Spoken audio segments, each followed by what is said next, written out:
J Batt thinks Michigan State can be a top 10 athletic department. I think they could be a top 15 athletic department, but Graham Couch, what does he think?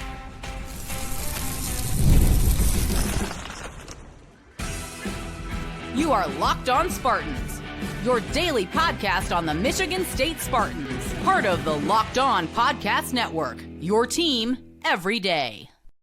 Today's episode of Locked On Spartans is brought to you by Gametime. Download the Gametime app, create an account, and use code LOCKEDONCollege for $20 off your first purchase. Spartan friends, Spartan family, Locked On Spartans listeners, thank you all so much for tuning in to Locked On Spartans, your team in green and white every day here on the Locked On Podcast Network. Please rate, review, subscribe, comment below. Let us know. Michigan State, can they be a top 10 department, top 15?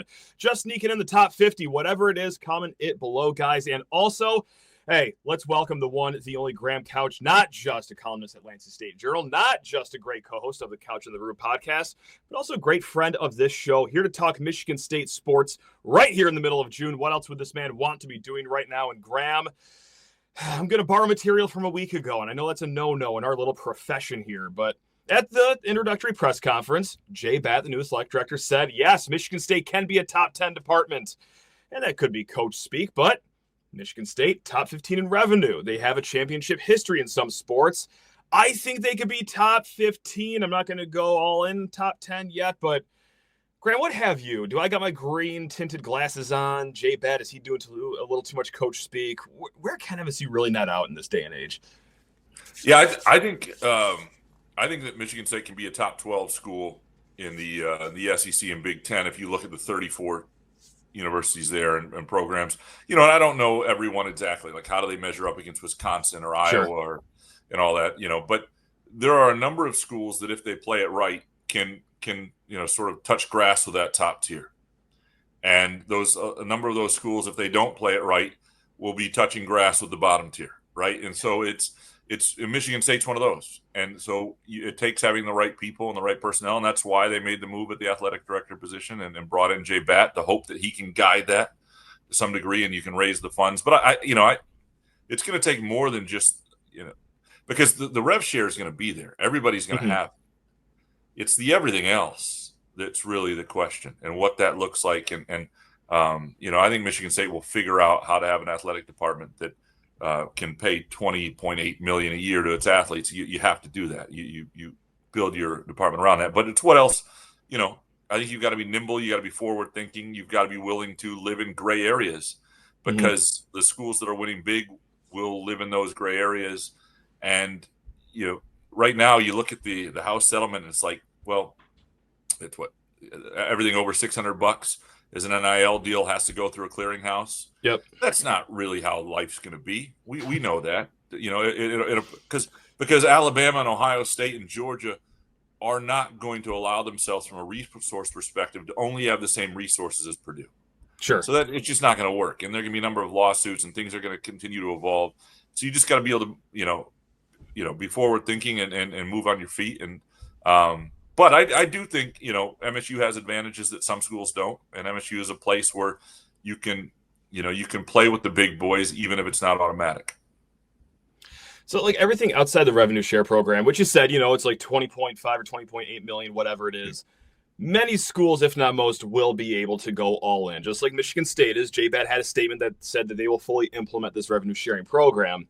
So just like you said, it's everything outside of that where, hey, how can Michigan State get ahead?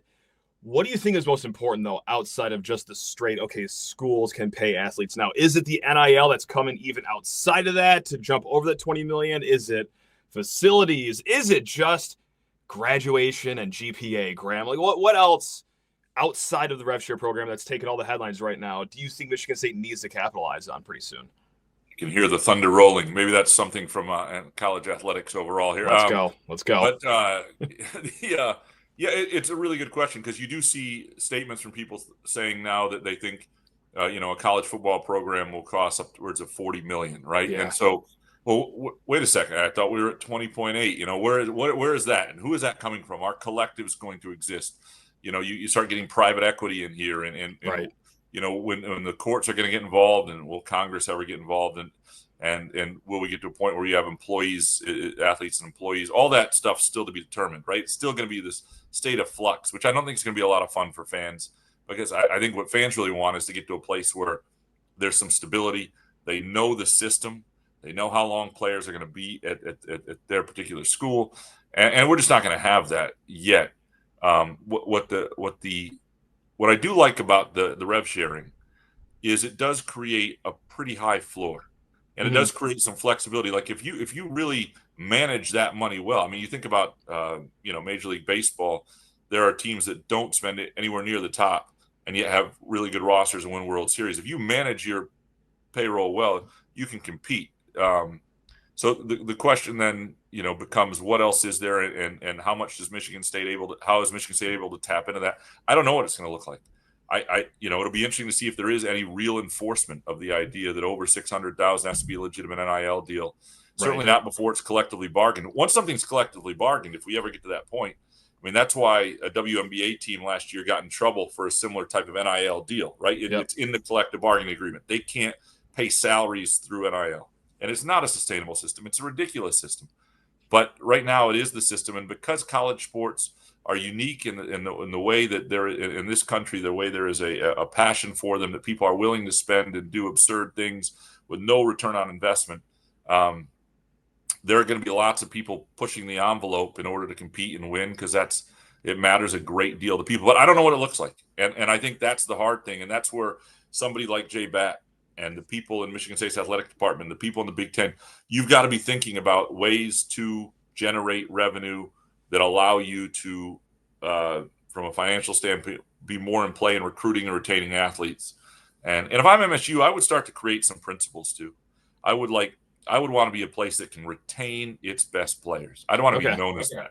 I'd want to be a place where, because whatever else happens, if you are a developmental program and the players you develop that become really good, you're able to hang on to because you're able to pay them. And I'd want to allocate resources to them. Or the times you do get the Nick Marshes of the world, you're able to retain them. Nobody comes in and takes a player from you. And there may be conversations that happen at some point where somebody absurdly comes in offering $10 million, and it's like, oh wait, what is this? And those are different conversations. But for the most part, you're able to play ball at whatever the level is, the market value for the top players that are your own players. If you do that, I think over time you can build a winner.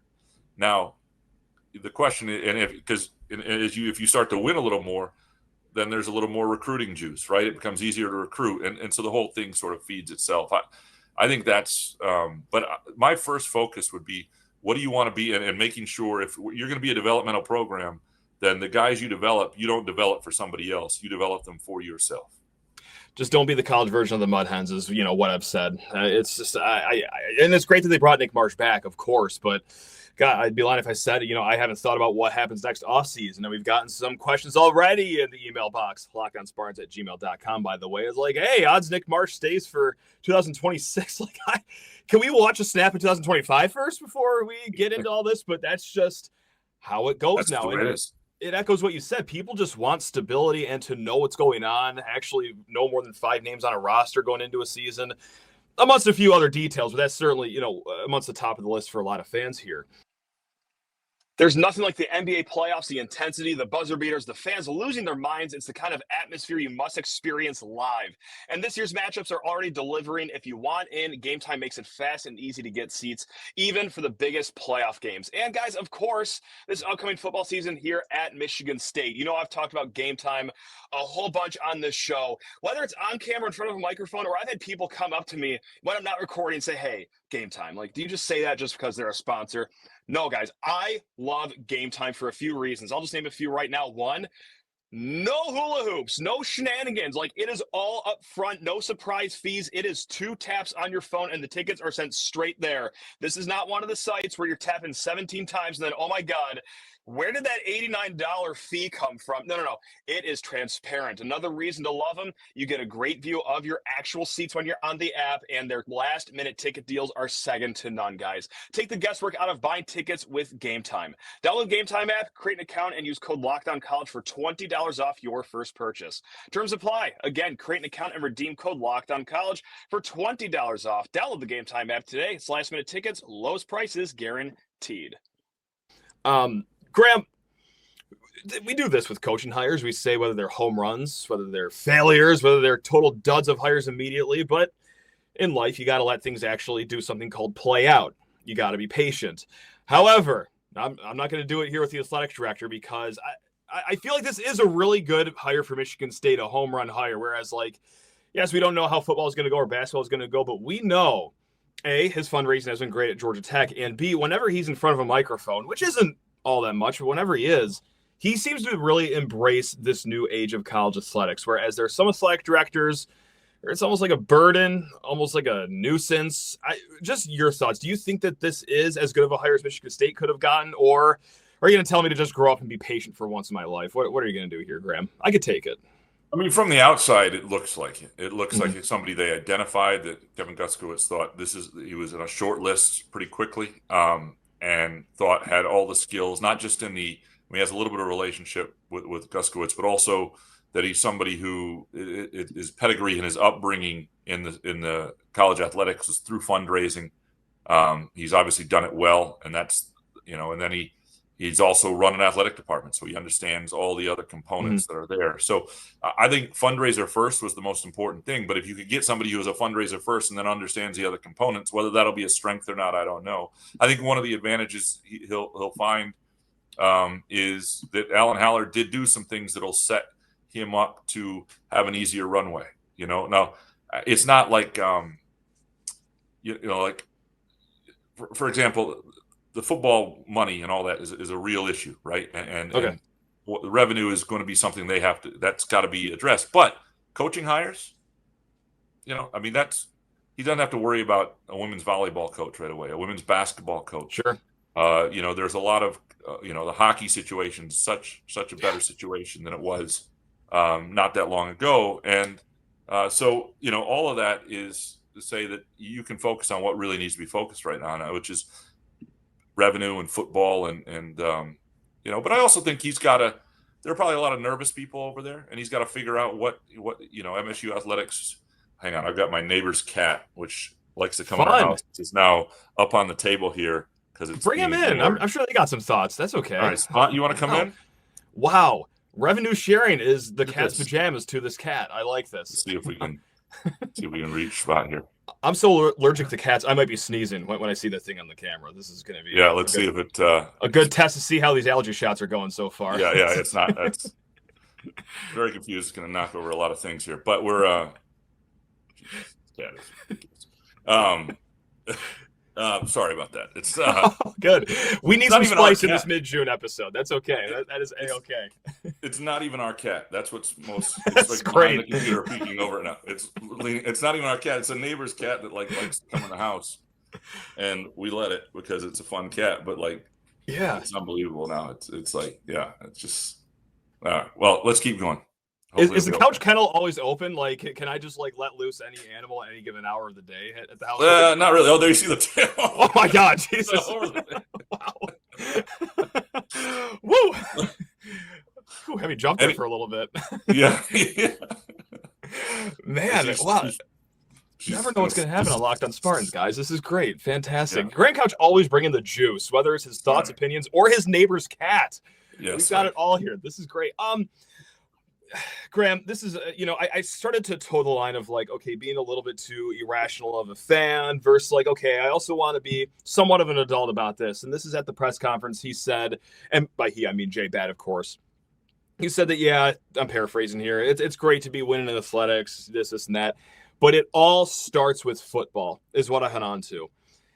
Half of me says he's telling the world we are going to give the resources to football. We need to start winning, and it's got to happen soon. So there's some pressure right now.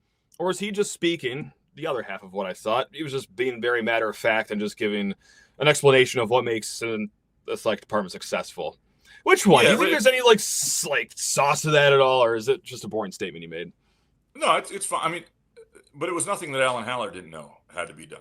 Sure. Alan Haller would say, all the time that football is what makes it go. He was the one who said, they had to be a top 6 program, right? And financially, a top 6 program in the Big Ten of 18 teams to do what they want to do. So he understood the assignment. It was just a matter of whether he could execute it, right? And I think with, I certainly think J Batt, though, understands it as well.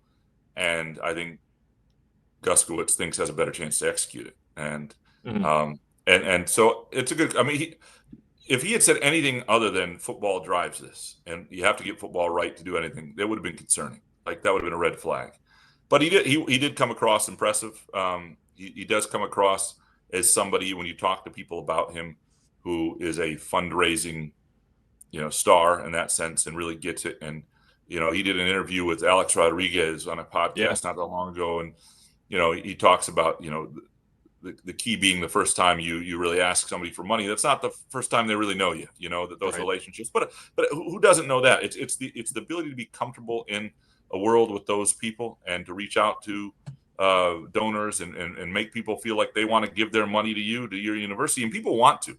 I mean, obviously universities have run, and athletic departments have run partly on donations, and the Mun Ice Arena, the new tennis facility, all this is people want to do something.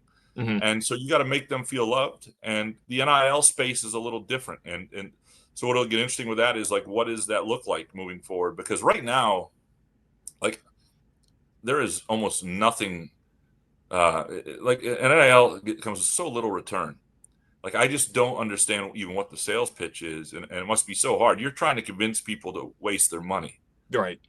It's not, I don't even think it should be something that universities should be proud of. We have the dummiest billionaires. Like, I don't know what that would, like all these people made sound financial decisions are now not making sound financial decisions because we've asked them for money. Like, I don't know that that's anything to brag about. I mean, obviously you need money to win.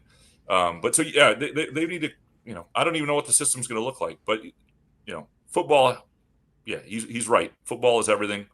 And everything feeds off of that.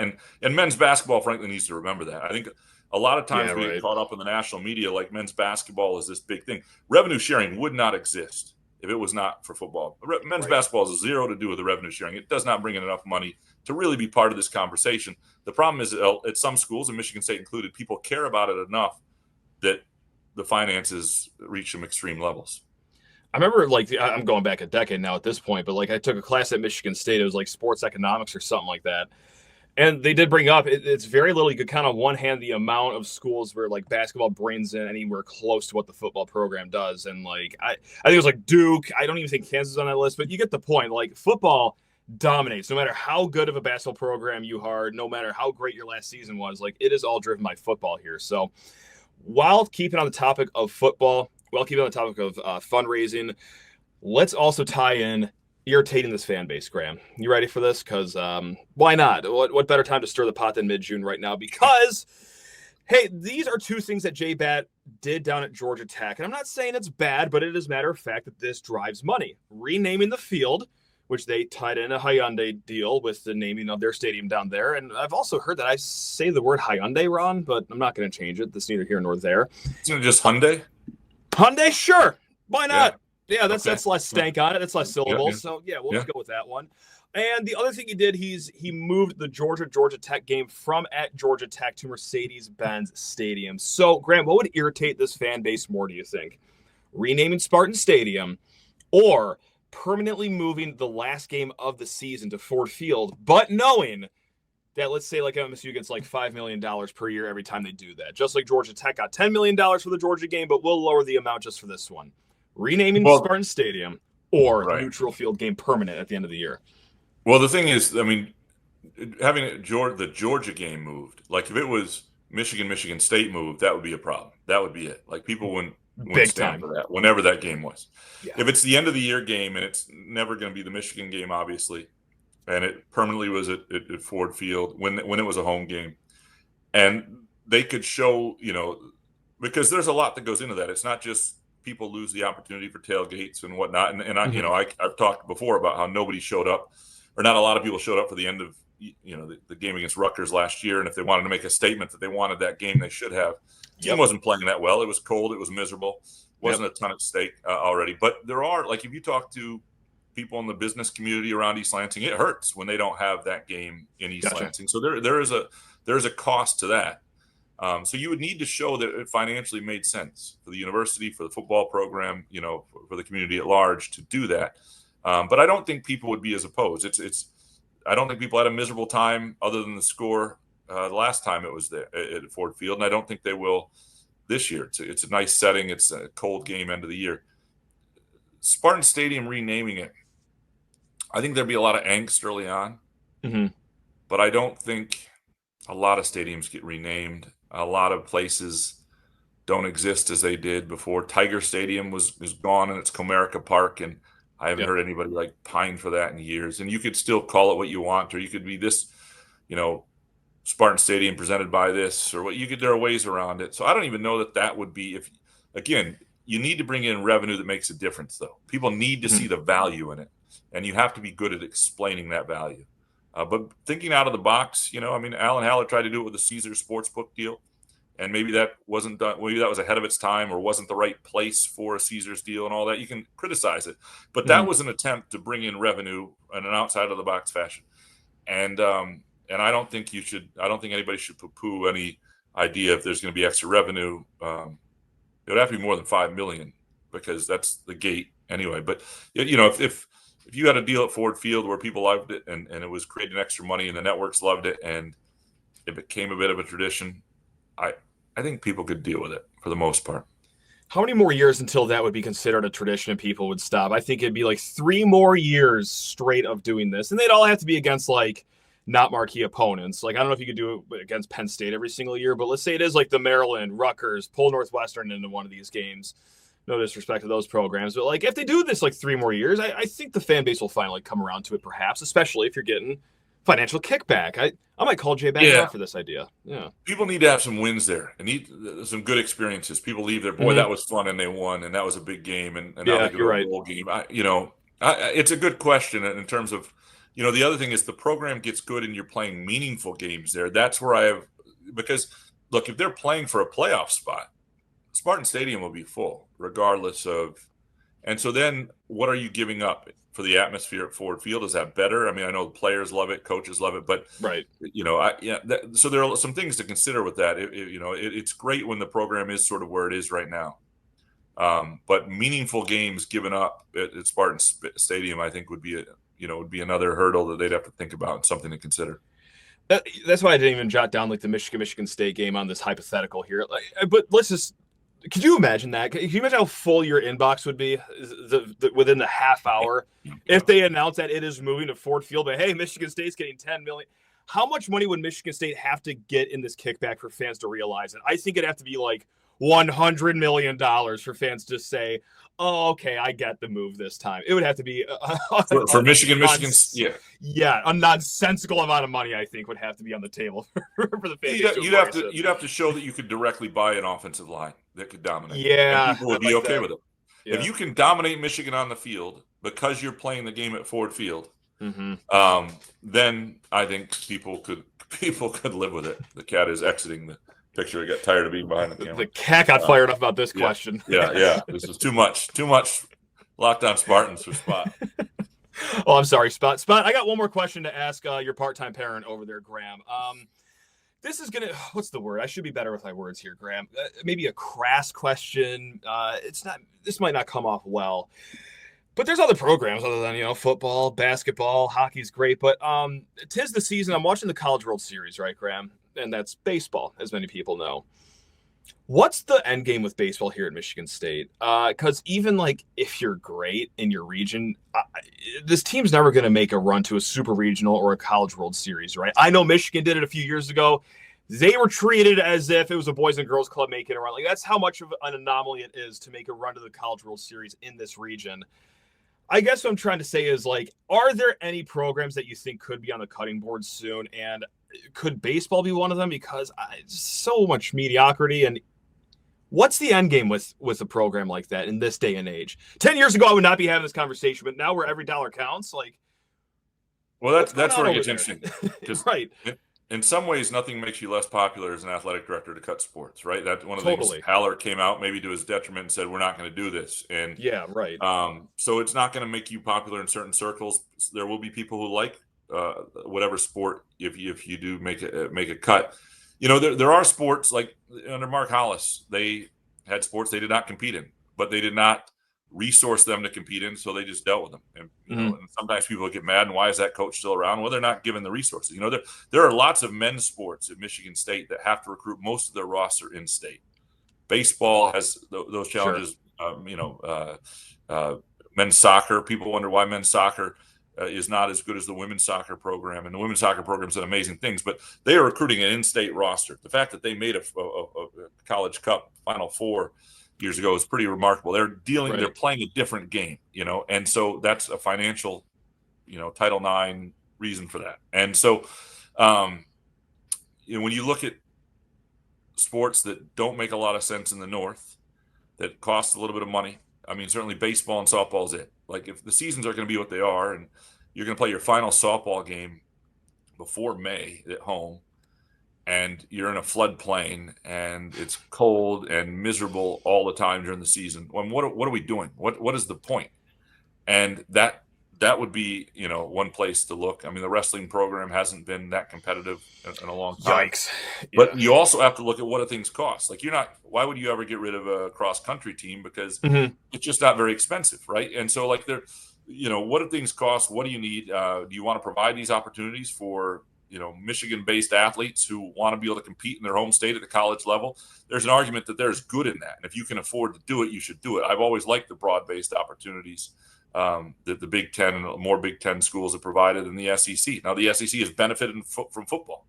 I've always said that, before MSU also cut swimming, the argument used to be like that, they had a bigger pool for assistant coaches in the SEC because they didn't have a pool for swimmers. And, they had made that choice, right? And so I think that's, that you have to figure out what you want. But I think there are definitely sports, and we all know what they are, that would make some sense to look at. Yeah, and I mean, not to end the podcast, trying to upset a bunch of people, and there goes that idiot podcaster trying to cut sports from our beloved program, but it's business now. Everything is money generated, and as I'm watching these teams that are leaps and bounds better than Michigan State will ever be on television, as I'm watching college baseball, it's like, where are we trying to go with all of this, and does it even make sense to be here? Which sucks, but that's the world that college sports is right now, so I thought it was worth the conversation. Graham, Spot, any final words here before we let you go and enjoy the rest of your week here? No, I think it's going to be, it's going to be an interesting time for a while still. And, look, there's some optimism that comes to the new athletic director, and the good news is you've got a football season ahead. You got Moneyball Pro-Am ahead. You got a basketball season. All the stuff that people enjoy is just ahead. And I think I think the football team will be better than they were a year ago, and it'll be less miserable of an experience. And that will help while all the conversations about this are going on around it. I'm just so anxious about this football team. It was nice taking like a break-ish from talking about football right now. We will be back. We will talk about it more this upcoming episode, guys, especially in the world of recruiting. But it was nice to sit down here with Graham, offering his insight, his knowledge, and, his part-time cat as well. So, Graham, can't thank you enough, my man. Much appreciated. Always so appreciative of your time because you're very generous with it. So thank you very much. And, guys, I know you're generous with your time, too. The listeners, the viewers, love every single one of you. Now go take care of yourselves. Love you all. Go Green.